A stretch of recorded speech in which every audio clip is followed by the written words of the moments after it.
अस्सलाम वालेकुम। कैंपस कहानी के साथ मैं हूं अफ़सा कादिर।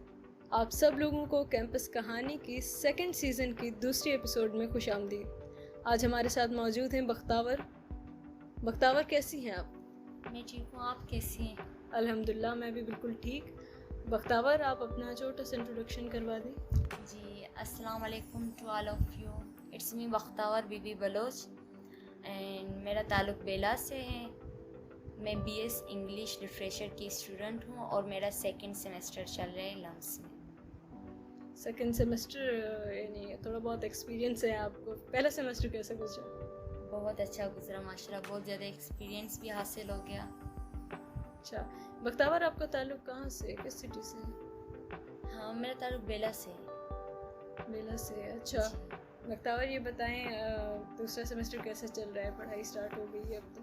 हाँ, स्टार्ट हो गई पढ़ाई, अभी अच्छा चल रहा है क्योंकि पहले तो हम लोग हॉस्टल में रह रहे थे, अभी भी हॉस्टल में ही रह रही हूँ। पहले हमारे पास रूम नहीं था, मतलब हमें एक हॉल में शिफ्ट किया गया था जहाँ पे 10 से 15 लड़कियाँ थी, तो स्टडी बहुत ज़्यादा डिस्टर्ब हो रही थी। लेकिन अभी सेकंड सेमेस्टर में हमें रूम मिल गए, तो अल्हम्दुलिल्लाह अब स्टडी बहुत अच्छी जा रही है। हॉबीज़ भी फॉलो हो रहे हैं, बुक रीडिंग, नॉवल रीडिंग, सब कुछ हो रहा है। चलें, ये अच्छी बात है कि आपकी हॉबीज़ भी कंटिन्यू हो गई हैं। और हॉस्टल लाइफ में मैनेज करना शुरू में, स्पेशली एडजस्ट होना, वो एक होता है, थोड़ा सा इशू होता है। जी तो हॉस्टल लाइफ का पहला एक्सपीरियंस है आपका? नहीं, सेकंड एक्सपीरियंस है। अच्छा, पहला एक्सपीरियंस कहाँ का था? पहला एक्सपीरियंस मेरा इस्लामाबाद से था, इस्लामाबाद के अच्छा करीब चकवाल में, अच्छा अफवद अच्छा। कॉलेज फॉर वुमेन चकवाल में।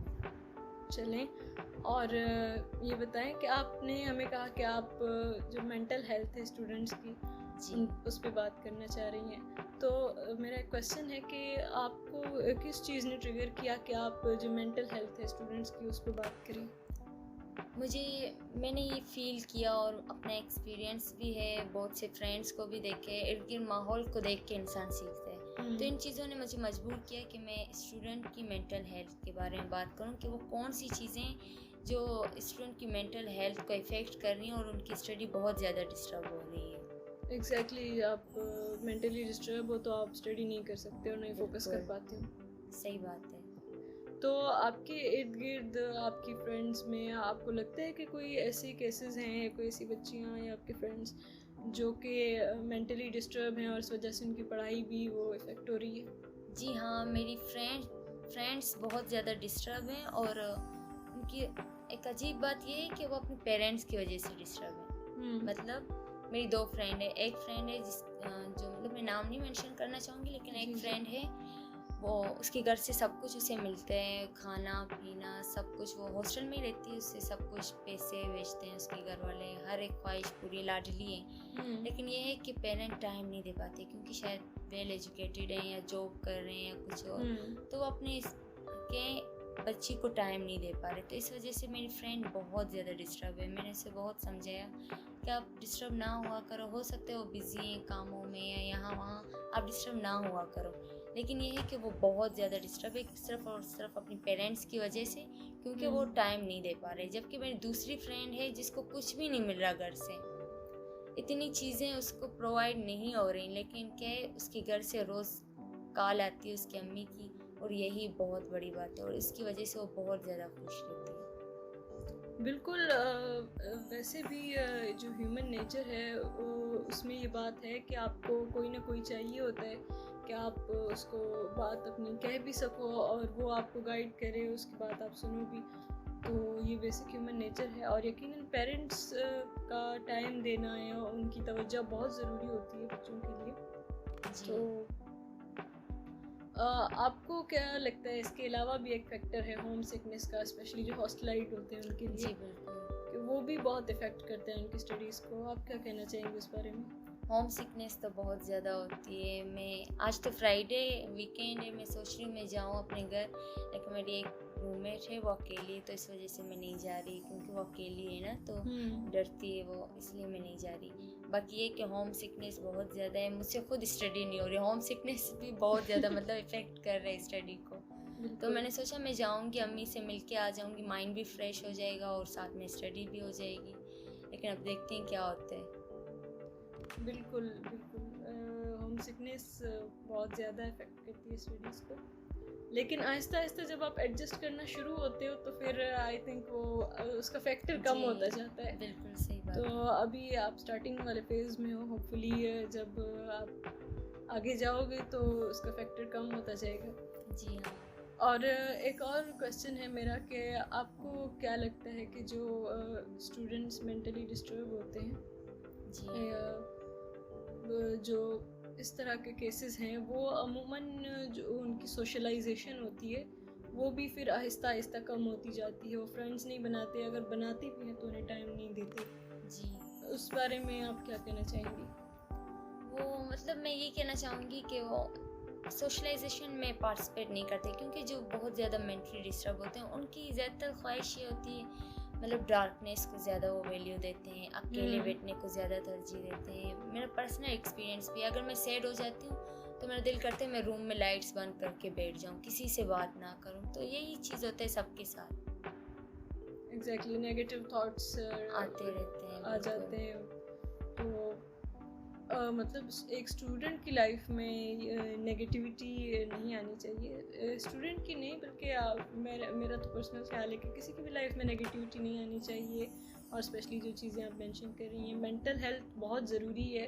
आपके फिज़िकल हेल्थ के साथ साथ आपको खुश रहना चाहिए, हंसते रहना चाहिए। और स्पेशली अगर आप स्टूडेंट हैं और आप पढ़ाई भी कर रहे हैं तो आपको मेंटल हेल्थ पे और ज़्यादा फोकस करना चाहिए। जी तो बख्तावर, हमें ये बताएं कि जो स्टूडेंट्स हैं उनकी मेंटल हेल्थ काफ़ी आजकल देखने में आ रहा है कि स्टूडेंट डिस्टर्ब हैं मुख्तलिफ़ वजहों से। डोमेस्टिक प्रॉब्लम्स होती हैं, पर्सनल प्रॉब्लम्स होती हैं, और इस तरह के और कई वजूहत होती हैं जिनकी वजह से जो स्टूडेंट्स हैं वो परेशान रहते हैं, और अक्सर वो फिर शेयर भी नहीं कर पाते।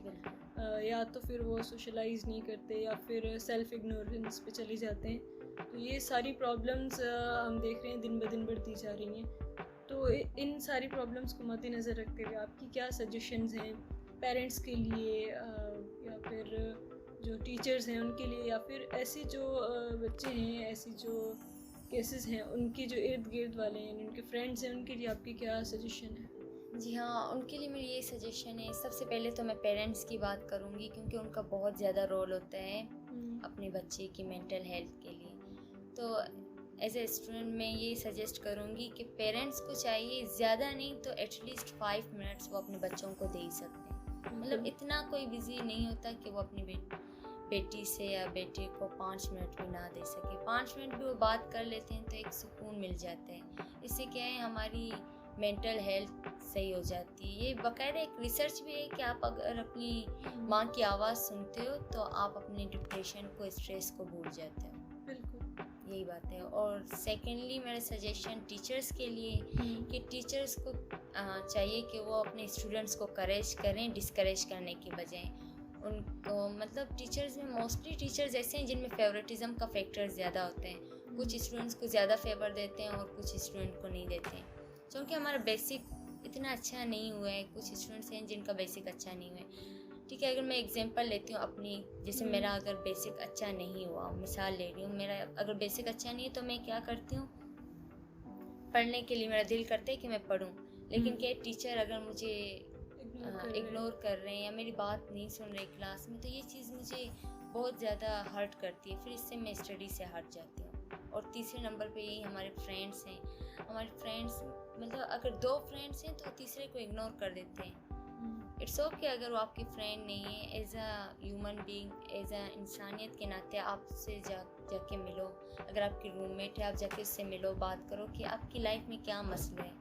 अगर ठीक है आप उससे मसले भी डिस्कस ना करो तो आप सिर्फ उसके पास बैठते हो, 5 मिनट बातें करते हो, डिस्कशन करते हो, तो उससे उसका माइंड रिलैक्स हो जाता है और वो मेंटल हेल्थ जैसी चीज़ों से बच जाता है। और इसके अलावा उसकी मेंटल हेल्थ भी प्रॉपर रह जाती है और वो अपनी स्टडी पे भी फोकस कर सकते हैं। बिल्कुल बिल्कुल दुरुस्त कहा आपने, और आपकी बात से मैं बिल्कुल एग्री करती हूँ। और ये चीज़ें वाकई होनी चाहिए।